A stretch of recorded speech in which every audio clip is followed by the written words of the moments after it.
Info tab میں خوش آمدید۔ آج کی اس ویڈیو میں ہم آپ کو بتائیں گے کہ مرنے کے بعد کیا ہوتا ہے۔ معالجین یا ڈاکٹرز کو پتہ چلتا ہے کہ ایک انسان مر چکا ہے جب اس انسان کے دل کی دھڑکنیں بند ہو جائیں اور دماغ میں ہر قسم کی اعصابی یا برقی سرگرمی بند ہو جائے۔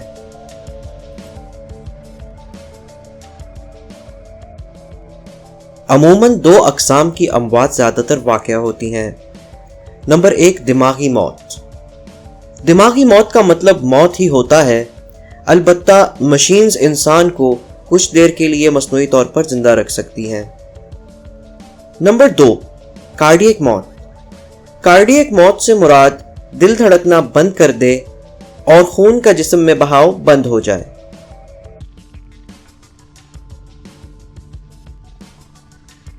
لیکن حیران کن طور پر کچھ لوگوں کو کارڈیک موت کے بعد بھی طبی امداد دے کر دوبارہ زندہ کیا گیا ہے۔ ان میں سے کچھ لوگوں کا کہنا یہ ہے کہ وہ دماغی طور پر زندہ تھے اور اپنے گرد و نواح میں ہونے والے واقعات کو سمجھ رہے تھے، اور کچھ لوگوں کا یہ بھی کہنا ہے کہ انہوں نے اپنے آپ کو کسی روشنی کی جانب جاتے دیکھا۔ چند کیسز ایسے بھی رپورٹ کیے جا چکے ہیں جہاں طبی موت کے اعلان کیے جانے کے بعد بھی لوگ دوبارہ زندہ ہو چکے ہیں، لیکن ان حالات میں بھی صرف چند منٹ کا ٹائم، جیسے 4 سے 6 منٹ ہی ہوتا ہے۔ اسی دوران کسی شخص کو طبی امداد دے کر دوبارہ زندہ کیا جا سکتا ہے۔ اب آتے ہیں اس طرف جہاں ایک شخص مکمل طور پر مر جائے اور 4 سے 6 منٹ کی مدت بھی گزر جائے اور ڈاکٹرز اس شخص کو فوت شدہ قرار دے دیں۔ کسی شخص کے مر جانے کے بعد اس کے مسلز ریلیکس ہونا شروع ہو جاتے ہیں اور جسم میں بچا کچا کھانا اور پانی جسم سے خارج ہونا شروع ہو جاتا ہے۔ کچھ حالات میں حاملہ عورتوں نے مر جانے کے بعد بھی بچوں کو جنم دیا ہے۔ اسے کافن برتھ کہا جاتا ہے۔ اس کے بعد جسم میں بچی کچی کسی بھی طور کی ہوا بھی جسم سے خارج ہو جاتی ہے۔ اس اثناء میں جسم سے کئی اقسام کی آوازیں بھی سنائی دی جا سکتی ہیں، جیسے کہ ہوا کا خارج ہونا، پٹھوں کا سکڑنا، مسل کنٹریکشنز، ہوا خارج ہونے کی صورت میں منہ سے آواز آنا۔ ڈاکٹرز اور نرسز کے لیے یہ آوازیں آنا معمول کی بات ہے، لیکن اس کا مطلب یہ نہیں ہوتا کہ جسم میں ابھی بھی کچھ جان باقی ہے۔ یہ صرف مسل کنٹریکشنز یعنی مسل کے ریلیکس ہونے کی وجہ سے ہوتا ہے۔ اس کے بعد لیور موٹس کا عمل شروع ہو جاتا ہے۔ لیور موٹس کے عمل کے دوران جسم میں بچا کچا خون الگ الگ مقامات پر جمع ہونا شروع ہو جاتا ہے، جس کے نتیجے میں جسم پر نیلے لال دھبے بھی نمودار ہو سکتے ہیں۔ اس کے بعد الگر موٹس کا عمل شروع ہو جاتا ہے۔ جسم میں خون کا بہاؤ بند ہونے کے نتیجے میں جسم ٹھنڈا پڑنا شروع ہو جاتا ہے۔ اس عمل کے دوران جسم کا درجہ حرارت کم ہونے لگتا ہے۔ اس کے بعد ریگر موٹس کا عمل شروع ہو جاتا ہے۔ درجہ حرارت کم ہوتے ہوتے اس مقام پر پہنچ جاتا ہے جہاں جسم اکڑنے لگتا ہے۔ موت کے 2 سے 6 گھنٹے میں یہ عمل شروع ہو جاتا ہے۔ اس کے بعد کیلشیم مسل سیلز میں داخل ہونا شروع ہو جاتا ہے۔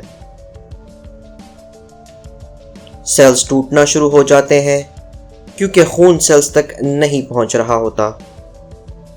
اس وجہ سے جسم میں بیکٹیریا پیدا ہونا شروع ہو جاتا ہے۔ ایسا محسوس ہوتا ہے کہ فوت شدہ شخص کے بال اور ناخن اچانک بڑھنے لگے ہیں، لیکن اصل میں ایسا نہیں ہوتا۔ مسلز کے سکڑنے سے جلد پھیلنے لگتی ہے، اس لیے ایسا محسوس ہوتا ہے۔ اگلا مرحلہ ہوتا ہے جس میں جسم گلنے یا ڈی کمپوز ہونے لگتا ہے۔ اس مرحلے میں جسم پر بیکٹیریا اور مائکرو آرگینزمز حملہ آور ہوتے ہیں اور جسم کو کھانے لگتے ہیں۔ اس عمل کے بعد جسم سے ناقابل برداشت بو کا اخراج ہونا شروع ہو جاتا ہے۔ کچھ لوگوں نے اس بو کو گلے سڑے انڈوں کی بدبو سے 1000 گنا زیادہ شدید بیان کیا ہے۔ اس کے بعد جسم میں ہر نرم چیز لیکوڈ بننا شروع ہو جاتی ہے، سوائے ہڈیوں اور بالوں کے ہر چیز لیکوڈ ہو جاتی ہے۔ ان سب کے پیش نظر جسم کو جلد سے جلد دفنا دینا چاہیے، کیونکہ ڈی کمپوزنگ کا یہ عمل مدفون جسم پر قدرے آہستہ عمل میں آتا ہے۔ اگر مردہ جسم کو دفنایا نہ جائے تو یہ عمل بہت جلد شروع ہو سکتا ہے اور 1 مہینے کے اندر اندر پورا جسم لیکویفائی ہو جاتا ہے، یعنی لیکوڈ بن جاتا ہے، سوائے ہڈیوں کے اور بالوں کے کچھ نہیں بچتا۔ یہ عمل جو زمین کے اوپر 1 مہینے میں اتنی تیزی سے ہوتا ہے، یہی عمل دفنانے کے بعد 8 سے 12 سال لیتا ہے، اور اس کے بعد مردہ کی صرف ہڈیاں ہی بچ جاتی ہیں۔ ایک اندازے کے مطابق تقریباً 50 سال میں ہڈیاں بھی مٹی میں گھل جاتی ہیں اور کچھ نہیں بچتا۔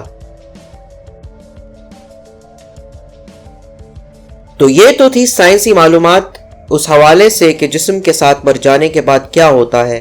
آئیے اب جاننے کی کوشش کرتے ہیں کہ روح کے ساتھ مرنے کے بعد کیا ہوتا ہے۔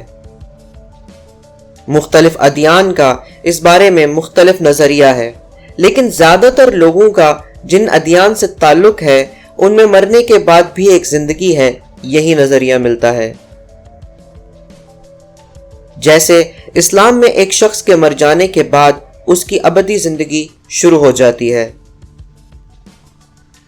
موت کے بعد انسان کی برزخی زندگی یا قبر کی زندگی شروع ہو جاتی ہے، جس میں وہ تب تک رہے گا جب تک قیامت کا دن نہ آ جائے اور سب کا حساب کتاب نہ ہو جائے، اور پھر اس کے بعد جنت یا دوزخ کی زندگی ہے۔